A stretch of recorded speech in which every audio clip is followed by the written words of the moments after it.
अस्सलाम वालेकुम प्यारे प्यारे काश्तकारों। आप देख रहे हैं मेरा यूट्यूब चैनल गुल की दुनिया। आपसे नए आने वाले दोस्तों से दरख्वास्त है कि जो भी इस चैनल को या इस वीडियो को पहली बार देख रहे हैं चैनल को सब्सक्राइब कर लें, ताकि फसलों के मुतल्लिक जो भी वीडियोस बनाई जाती हैं वो आप तक बर वक्त पहुँच सके और मेरी हौसला अफजाई हो। नाजरीन कराम, मैं बात करने वाला हूँ गंदम की फसल पे।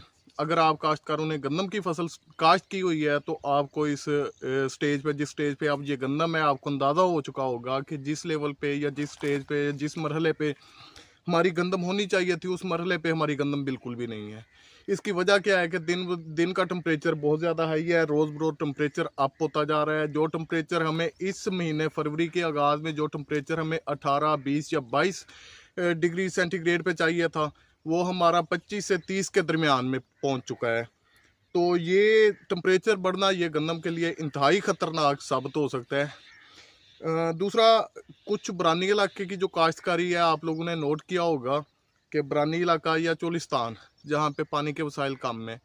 पहली बात तो यह है कि बरानी इलाका कहा किसे जाता है। नाज़रीन इकराम, बरानी इलाका उसे कहा जाता है कि जहाँ नहरी पानी के वसाइल नहीं होते और ट्यूबवेल का पानी भी ना होने के बराबर होता है और बारिशी पानी पे पक के गंदम तैयार होती है, उसे बरानी इलाका कहा जाता है। ज़्यादातर लिया बकर, डीजी खां के कुछ एरियाज़ ऐसे हैं जहाँ पे नहरी निज़ाम नहीं है और नीचे का पानी भी नहीं है, और अपर पंजाब वाली साइड पे भी कुछ ऐसे इलाके हैं जिसे बरानी इलाका जात कहा जाता है। तो वहाँ पे सारा दारोमदार है वो बारिश पे होता है। अगर बारिश हो जाए तो फसलें अच्छी हो जाती हैं, अगर बारिश ना हो तो फसलें नॉर्मल रह जाती हैं। बाकी चोलिस्तान और कुछ थाल का एरिया भी वो बरानी इलाका जात में आ जाता है कि जहाँ तक नहरी निज़ाम की रसाई ठीक तरह से नहीं है। जिस तरह से अब बारिशें नहीं हो रही, दिन का टेम्परेचर अप हो रहा है, तो मैंने ये हाथ में कुछ पत्ता लिया हुआ है। आप दोस्त देख रहे होंगे कि ये पत्ता बिल्कुल सूंगड़ा हुआ, सुकड़ा हुआ और बिल्कुल भी इसमें कोई ताजगी या हरियाली नज़र नहीं आ रही जिस तरह से होनी चाहिए थी।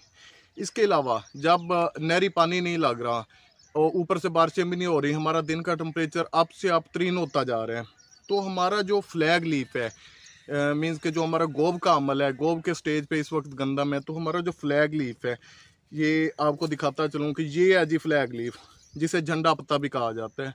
अगर ये फ्लैग लीफ अच्छा होगा, हमारा झंडा पत्ता अच्छा होगा, हम इसकी केयर कर लेंगे, तो हमारा जो बनने वाले सिट्टे का अमल है वो हमारा बेहतर से बेहतर और अच्छा से अच्छा हो जाएगा।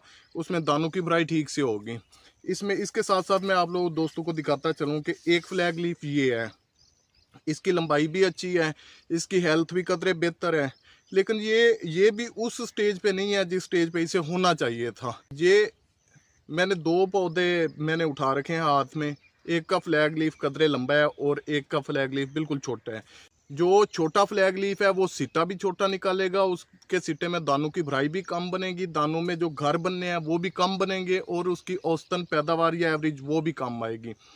और ये जो बड़ा फ्लैग लीफ है, ये कदरे इसमें दानों की भराई ज़्यादा होगी, इसके सिट्टे के घर ज़्यादा बनेंगे और दानों की तादाद जो है वो औसतन बजाय इसके बनिस्बत इस सिट्टे के, वो इस सिट्टे की दानों की भराई ज़्यादा अच्छी होगी और ये ज़्यादा पैदावार देगा।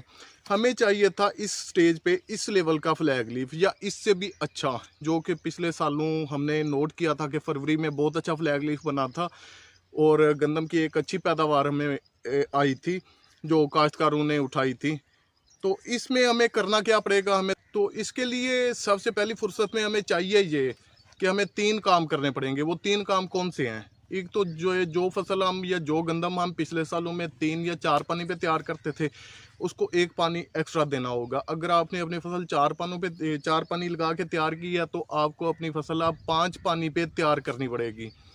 एक आबपाशी का खर्चा आपका ज़्यादा हो जाएगा। दूसरा, इस स्टेज पे जब गोब की हालत में गंदम पहुंच चुकी होती है, तो हम रिकमेंडेड करते हैं कि इस स्टेज पे कोई भी नाइट्रोजनी खाद बिल्कुल भी इस्तेमाल नहीं करनी होती। लेकिन इस साल बढ़ती हुई गर्मी की वजह से, क्लाइमेट चेंज होने की वजह से जो सूरत हाल है, टेम्परेचर अप है, तो हमें गंदम को किसी ना किसी तरह से ठंडा करना पड़ेगा, उसे मीन्स कि उसे कच्चा करना पड़ेगा।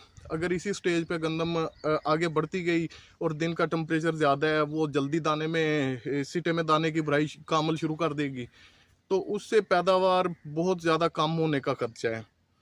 तो इस अमल को यकीनी बनाने के लिए हमें ये करना पड़ेगा कि हमें नाइट्रोजनी खाद कमोबेश 15 किलो पर एकड़ के हिसाब से, ये जो आबपाशी करेंगे इस लेवल पे, इस स्टेज पे, और ज़्यादा से ज़्यादा अगर आप देना चाहें तो आधी बोरी 25 किलोग्राम नाइट्रोजन आप फ्लड कर दें या छट्टा करके उसके बाद आप पानी लगा दें।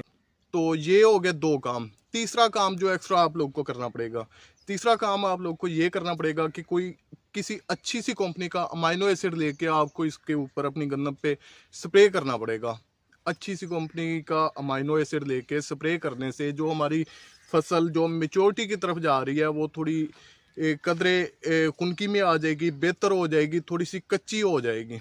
और जब ये कच्ची हो जाएगी, जो नए शगुफे आ रहे हैं नीचे से, जिन्होंने सीटियाँ निकालनी हैं, वो थोड़ा सा अपने आप को बेहतर बना लेंगे। बेहतर खुराक जब मिलेगी तो वो खुद को बेहतर समझेंगे, थोड़ा एनवायरनमेंट उनका चेंज हो जाएगा। तो उन पे जो सीटियाँ बननी है या जिस किसी ने सीटें नहीं भी उठाने, वो सीटें उठाना शुरू कर देगा और सीटियों के बजाय वो एक अच्छे जानदार और हेल्दी सीटें बनाना शुरू कर देगा।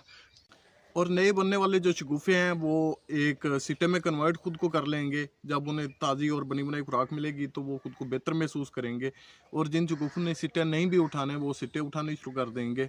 और जब वो सिटे उठाने शुरू कर देंगे तो सिटों की भराई का अमल भी अच्छा हो जाएगा। तो इससे हमारे काश्तकारों को जो औसतन एवरेज या पैदावार है वो उसमें यकीनी इजाफा हो जाएगा।